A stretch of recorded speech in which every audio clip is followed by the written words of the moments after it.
நான்காண்டுகள் இம்மாநிலத்தை மட்டுமல்ல இந்தியாவையே வழிநடத்திய திராவிடம் 5ஆம் ஆண்டில் அடியெடுத்து வைக்கிறது. திக்கெட்டும் பரவட்டும் திராவிடம். வந்தாச்சு தி சென்னை சில்க்ஸின் mega combo sale, summer chill out sale.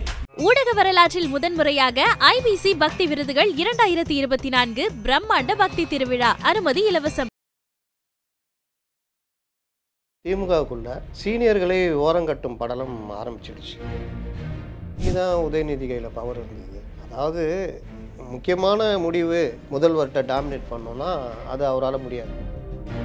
மகன் மருமகன் விஷயங்கள்லேயே மாமனார் இன்னொரு பக்கம் தந்தையாக அவர் ஒரு தெளிவான முடிவு எடுக்க முடியல. இங்கே கொஞ்சம் தள்ளி விட்றாரு, அங்கே கொஞ்சம் தள்ளி விட்றாரு. அப்போ அந்த பிரச்சனையும் ஒரு பக்கம் ஓடிக்கிட்டு இருக்கு. இன்னும் இல்லை, சிம்பிளாக சென்னையில் சேகர் பாபு கிட்ட 5 தொகுதியோ 6 தொகுதியோ இருக்குது மாவட்ட செயலாளர். மாசுக்கிட்டேயும் அதே மாதிரி. இதை பிரித்து தன்னுடைய ஆதரவாளர்களை யாரையாவது கொண்டு வரது கூட உதயநிதியால் முடியாது.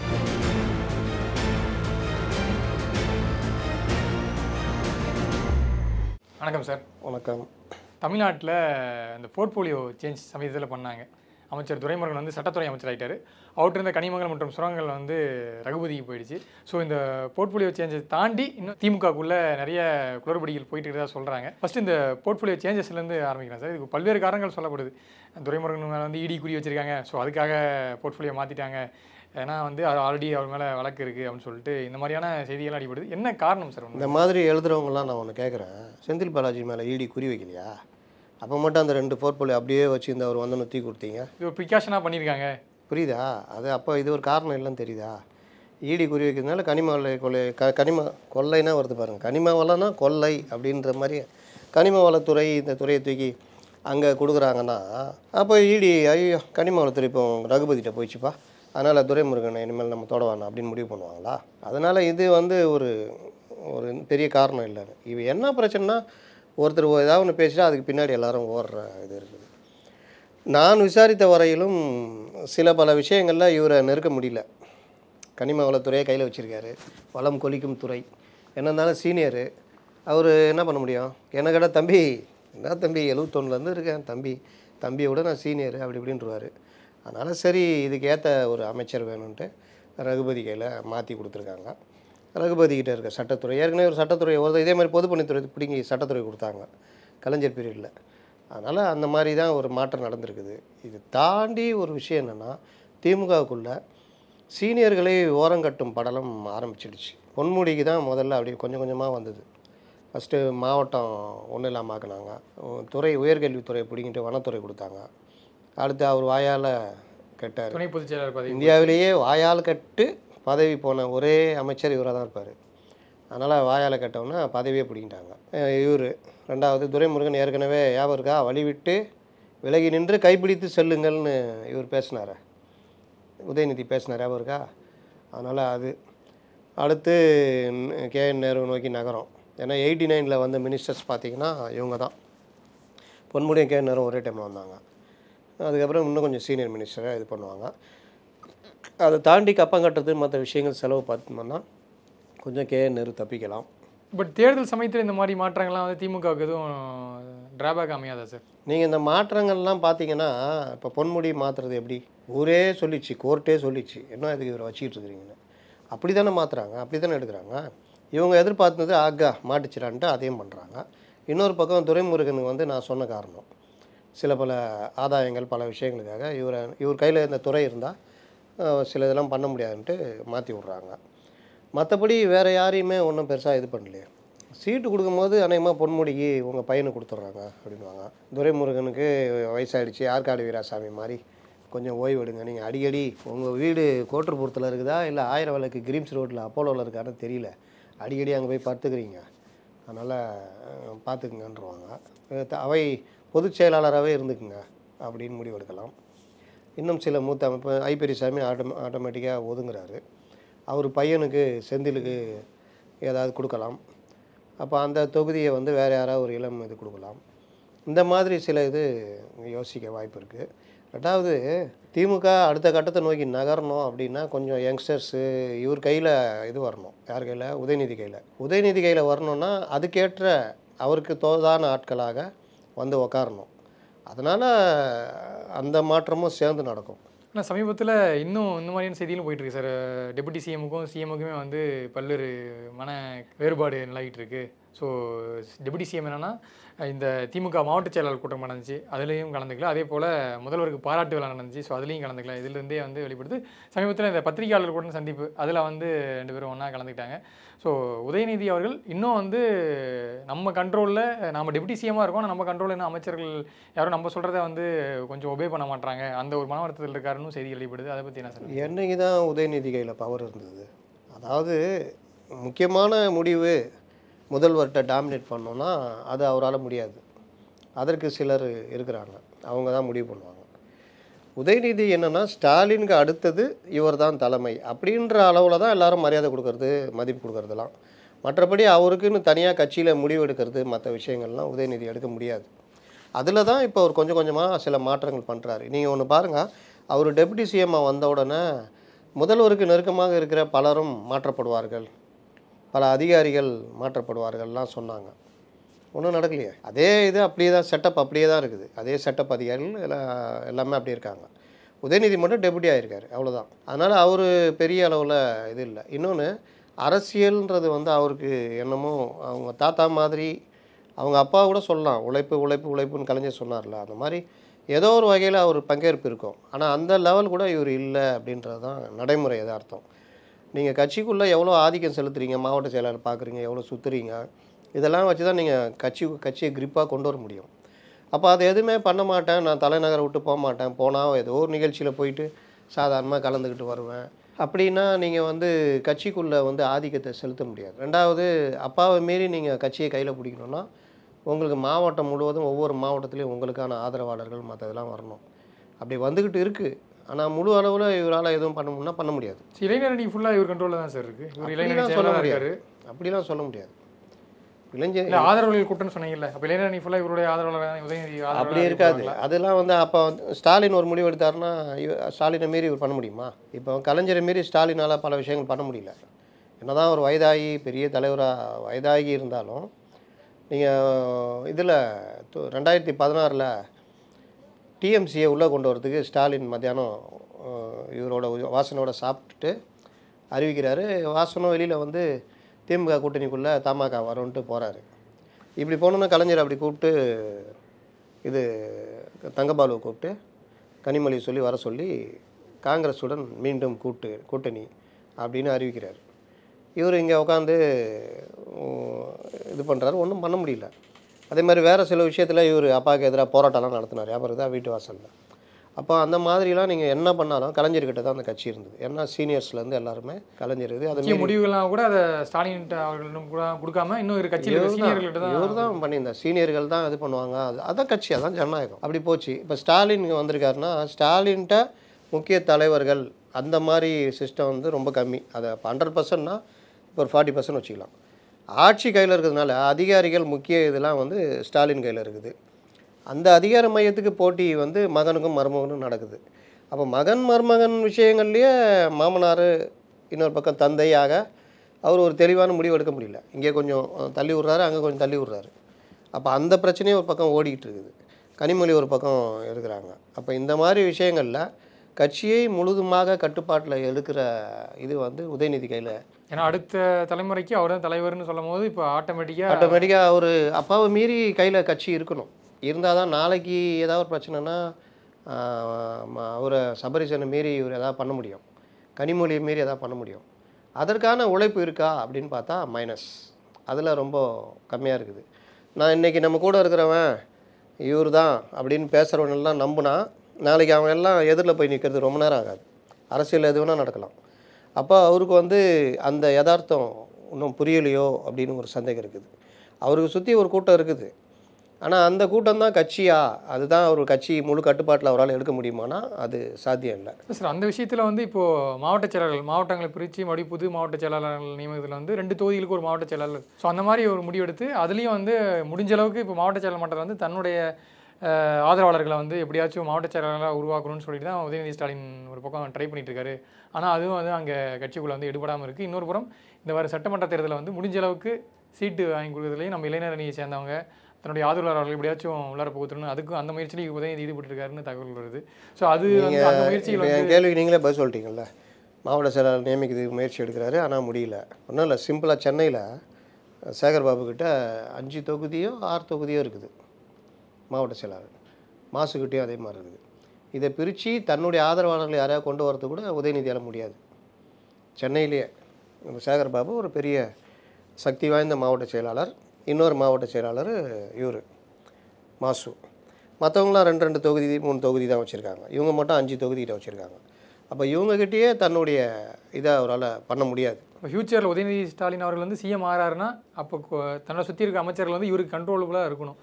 இப்போவே இவங்க வந்து நீங்கள் ஃப்யூச்சரில் ஆட்சி கண்டினியூ ஆகி உதயநிதி சிஎம் ஆகிறாருன்னா அப்போ ஒரு டீம் அப்படியே உக்காந்துரும். அப்போ தலைவரை நான் தான் அந்த காலத்தில் இருந்தேன்றது பண்ணுவாங்க. ஆனால் அது நடக்கிறதுக்கு இடைப்பட்ட காலம் இருக்குல்ல. ஒருவேளை கட்சி ஆட்சிக்கு வர முடியாமல் போகுது, எதிர்கட்சி வரிசையில் உட்காருது, இல்லை அது கூட உட்கார முடியல, 2011 மாதிரி 3வது இடத்துக்கு தள்ளப்படுதுன்னா அப்போ அந்த இடத்துல கட்சியை யார் தலைமை, ஸ்டாலினுக்கு அப்புறம் யாருன்றதுலன்னா பெரிய சிக்கல்லாம் வரும். அன்றைக்கி அதிகார மோதல்கள் வேகமாக இருக்கும். அப்போ நீங்கள் இப்போ ஆட்சியில் இருக்கும் பொழுதே உங்களுக்கான ஆதரவாளர்கள் மற்ற இதெல்லாம் நீங்கள் கொண்டு வரீங்கன்னா கட்சி உங்கள் கையில் ஸ்ட்ராங்காக இருக்கும். இல்லாட்டி முன்ன மாதிரிலாம் கிடையாது. இப்போ கலைஞர் 13வது இடத்துலேருந்து 5வது 50 தலைவர்களை தாண்டி அவர் வந்து முதல்வராக 69ல் உட்கார முடியுதுன்னா எம்ஜிஆர் போன்றவர்களை அவர் பயன்படுத்தினது ப்ளஸ் அவருடைய ஒர்க்கு. அதுக்கப்புறம் 69க்கு பிறகு தலைவராக ஆகி கட்சியுடைய மெயின் பவர் இது வந்து யாருன்னா பொதுச் செயலாளர். அதிமுகவில் யார் இருக்கா? பொதுச் செயலாளர் தானே, அதான் பவர் பைலா பிரகாரம்.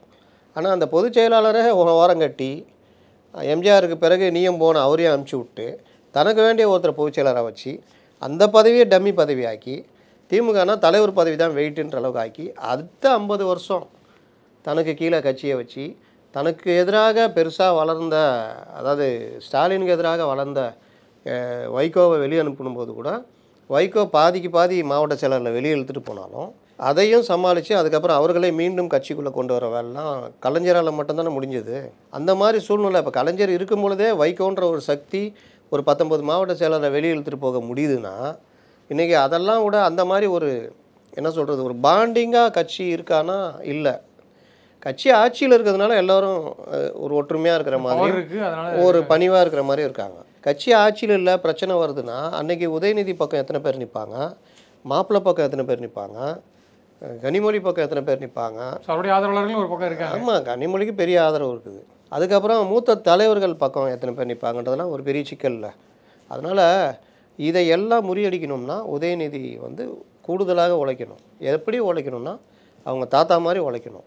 ஒவ்வொரு விஷயத்துலையும் அவர் இறங்கி பண்ணணும், கான்டாக்ட் இருக்கணும், அடுத்து தனக்கு வேண்டிய ஆட்களை அந்த இடத்துக்கு கொண்டு வரதுக்கான வேலை செய்யணும். அதுக்கான ஸ்பேஸும் அதுக்கான அதிகாரமும் அவர் கையில் இருக்கா சார்? இப்போ இருக்கு இப்போ இருக்குது. அது வந்து ஒரே தடுப்பு இதுன்னா அவங்க அப்பா தான், ஸ்டாலின் தான்.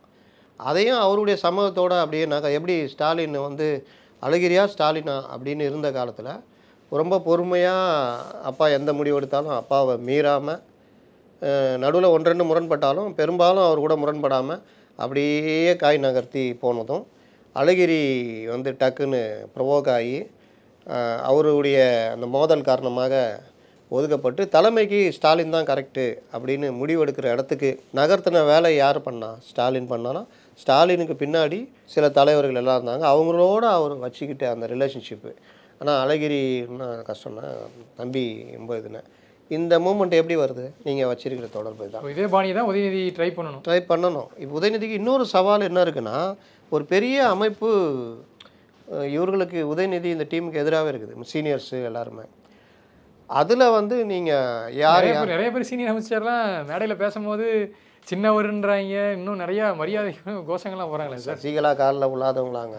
நீங்கள் ஜெயலலிதா இறந்த பிறகு அந்த இதெல்லாம் பண்ணிட்டு அந்த படத்திருப்பில் அந்த போயஸ் கார்டனுக்குள்ளே ஒரு இது நடக்கும் பார்த்துருக்கீங்களா? வந்து எல்லாமே அங்கே கும்பிடுவாங்க, இங்கே வந்து காலில் விழுந்துட்டு அப்படி போவாங்க, அங்கே கும்பிடுவாங்க அந்த லைனில் நின்று. அப்புறம் என்னாச்சு? டிடிவி கிட்ட எப்படி பயந்தவங்க எப்படி இருந்தாங்க, இன்றைக்கி அரசியலில் நீங்கள் அதெல்லாம் பார்க்கவே முடியாது.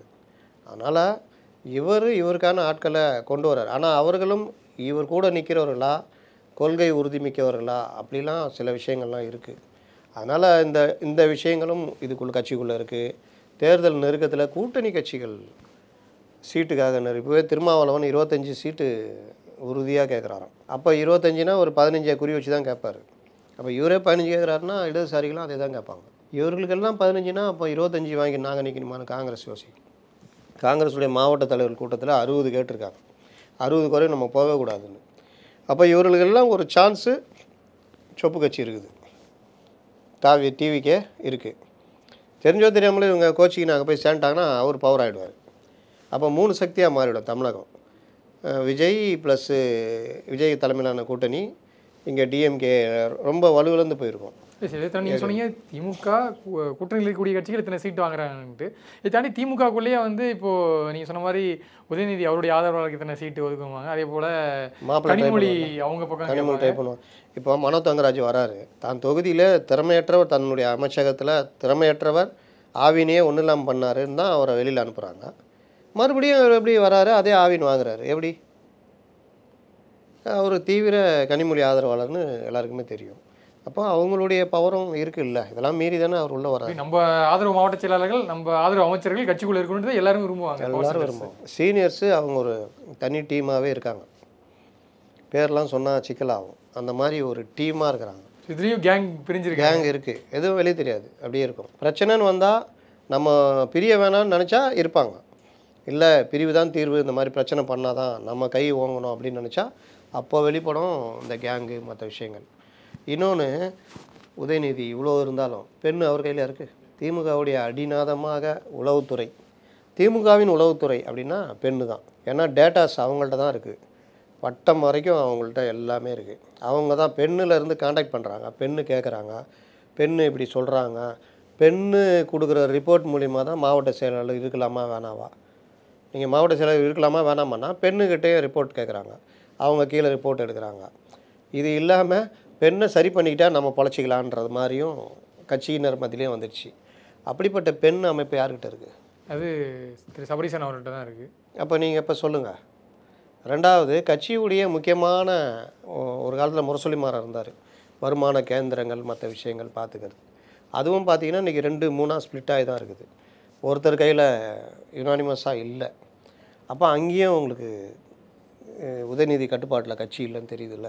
கனிமொழி அவர்களுக்கும் டெல்லி பாலிடிக்ஸில் எந்த அளவுக்கு ஆர்வம் இருக்கும்? அவங்களுக்கு அப்படியே ஸ்டேட் பாலிடிக்ஸில் வந்து இங்கே நம்ம ஒரு கனிமொழி மிக ஆகச்சிறந்த ஒரு தலைவர், பதுங்கி பாயும் வேங்கை மாதிரி டெல்லி பாலிடிக்ஸை அவங்க அழகாக டீல் பண்ணிக்கிட்டு இருக்காங்க. அது எப்படி இருக்குன்றதுலாம் யாரும் எதிர்பார்க்காத ஒன்று. அதில் அவங்க தனியாக இயங்கிட்டு இருக்காங்க. அவங்கள தவிர்க்க முடியாதுன்றதுனால தான் அவங்கள ஒன்றுபட்ட இதுக்கு தலைவராக போட்டது. டிஆர் பாலு அப்புறம் கோச்சிக்கிட்டதுனால மக்களவைக்கு நீங்கள் தலைவராக இருந்துக்குங்கன்னு. ஆனால் ஒன்றுபட்ட தலைவர் கனிமொழி தான் அப்படின்னு. கனிமொழி சில பாலிடிக்ஸ் பண்ணிக்கிட்டு இருக்கிறாங்க. நான் இன்னும் ஒரு படி மேலே சொல்லணுன்னா, ஆளுகின்ற அரசோடைய நெருக்கமாக இருக்கக்கூடிய அளவு கனிமொழி உடைய பாலிடிக்ஸ் இருக்குது. அவங்க அந்த வகையில் கலைஞருடைய மகள் என்பதை நிரூபித்து கொண்டிருக்கிறார். அதனால் திமுகன்றது முன்ன மாதிரி ஒரு தலைவர் ஒரு இதுன்றதெல்லாம் கிடையாது. அது ஸ்டாலின் அவர் தான். இப்போ ஸ்டாலினுக்கு அப்புறம் அப்படின்னா அது வந்து நிறைய பவர் சென்டர்ஸ் இருக்குது, ஏகப்பட்ட பவர் சென்டர்ஸ் இருக்குது. அதை மீறி மீண்டும் ஒன் பவர் சென்டர் தான் அப்படின்னு உதயநிதி கொண்டு வராருன்னா அவர் உண்மையிலே கலைஞருடைய பேரன்னு ஒத்துக்கலாம். அதற்கான ஒர்க்கெலாம் பண்ணி பண்ணுறாருனா. ஆனால் அதுக்கு நீங்கள் ஏகப்பட்ட மெனக்கெடல் பண்ணணும். ஆனால் நமக்கு வர்ற தகவல்லாம் அவர் மெனக்கெடலை அப்படின்றது தான். இதில் அப்பா கூட மோதல் அது வெளிப்படுற அளவுக்கு நான் நிகழ்ச்சியில் கலந்துக்க மாட்டேன்னா, ஒரு தேர்ந்த அரசியல்வாதிக்கு வருங்காலத்தில் ஒரு முதலமைச்சராக ஒரு தலைவராக வரக்கூடியவருக்கு அழகில்லை. எதையும் வெளியே காமிச்சிக்கூடாது. 1000 மண்கள் இருந்தாலும் அதை வெளியில் காமிச்சிக்காமல் இயங்குவது தான் கணக்கான ஆட்களை உள்ளே கொண்டு வருது. அது வெளியிலேருந்து பெண்ணு மூலியமாக பலரும் அது பெண்ணுடையதுன்ற மாதிரி வரும். ஆனால் அது வேறு இதுலேருந்து அதுவும் உள்ளே வரும். கூட்டணி கட்சிகளுடைய சீட்டு பகிர்வு வரும். இந்த மாதிரி பல குழப்பங்களோட தேர்தலை சந்தித்து இந்த ஆன்டி இன்கம்பன்சிக்கு எதிராகவும் போராட வேண்டிய நிர்பந்தம், இதெல்லாம் சேர்ந்து தான் அவர்களுக்கான முள் பாதையாகத்தான் இது இருக்கும். 2026 கண்டிப்பாக நீங்கள் திமுகவுக்கு ஒரு, ஏன்னா ஏற்கனவே புதிதாக டிவிக்கு இன்னொரு பக்கம் அதிமுக பிஜேபி கூட்டணி. ஸோ திமுக என்னதான் ஆளுங்கட்சியாக இருந்தாலும் இது ரொம்ப ஒரு டஃப்பான 2021 மாதிரி இருக்காது. 2021 யாரும் கிடையாது, மகனும் சரி மருமகனும் சரி, சின்ன சின்ன லெவலு. ஸ்டாலின் தான் ஒரே ஆள். கூட்டணி கட்சிகளும் ஆட்சியை பிடிக்கணும், நீங்கள் சொல்கிறது நாங்கள் செய்கிறோன்ற மாதிரி. பிரசாந்த் கிஷோர் இந்த டீம் எல்லாம். அப்போ பெண்ணுலாம் கிடையாது. அதனால் இந்த இது எல்லாமே ஒற்றுமையாக இருந்து அடித்தாங்க. 26 எல்லோரும் அதிகாரத்தை சுவைத்து விட்டார்கள். எல்லோருக்கும் அதிகார போதை இருக்கிறது. அதனால் நீ மட்டும் என்ன நாங்கள் என்ன இதுவா அப்படின்ற ஒரு இது வந்துடுச்சு. இப்போவே பேச்சில் அடிப்படுது சார். நிறையா சிட்டிங் எம்எல்ஏக்கள், சிட்டிங் அமைச்சர்கள், நீங்கள் சொன்ன மாதிரி மூத்த அமைச்சர்கள் அவங்களுக்கே வந்து இந்த டைம் சீட்டு கொடுக்காம புதியவர்கள் வகையாக கிளப்பி விட்டுட்டே இருப்பாங்க. இது இப்படியே ரொட்டேஷன் ஆகும். அப்புறம் பார்த்தியா நாங்கள் சொன்னோம் பார்த்தியா கொடுக்கல பார்த்தியா அப்படின்வாங்க. திடீர்னு வந்தால் ஐயோ இவருக்கா இல்லையா அப்படின்ட்டு அவரை நோக்கி மைக்கு போகிறது இதெல்லாம் இருக்கும். இது இப்படியே கிளப்பி விட்டுட்டா இப்போ டெப்டி சிஎம் வரப்போகிறாரு. யார் சொன்னா வரப்போகிறாரு? யார் அப்படி சொன்னா? நாங்கள் சொன்னோமா? இப்படியே என்ன இன்னொரு பக்கம் டெப்டி சிஎம் திடீர்னு ஒரு நாள் அறிவிச்சோம் பார்த்தியா நாங்கள் அறிவிச்சோம் பார்த்தியா அப்படின்னு. இது எல்லாமே இதுடைய ஒரு வகைன்னு சொல்லலாம். கண்டிப்பாக சார், பொறுத்திருந்து பார்க்கலாம் 2026 தேர்தல் எப்படி இருக்கும். நேரம் ஒதுக்கி பல தகவலை பயந்துட்டீங்க. நேரத்துக்கு ரொம்ப நன்றி சார். 4 ஆண்டுகள் இம்மாநிலத்தை மட்டுமல்ல இந்தியாவையே வழிநடத்திய திராவிடம் 5ஆம் ஆண்டில் அடியெடுத்து வைக்கிறது. திக்கெட்டும் பரவட்டும் திராவிடம். வந்தாச்சு தி சென்னை சில்க்ஸின் mega combo sale, summer chill out sale. ஊடக வரலாற்றில் முதன்முறையாக IBC பக்தி விருதுகள் 2024 பிரம்மாண்ட பக்தி திருவிழா. அனுமதி இலவசம்.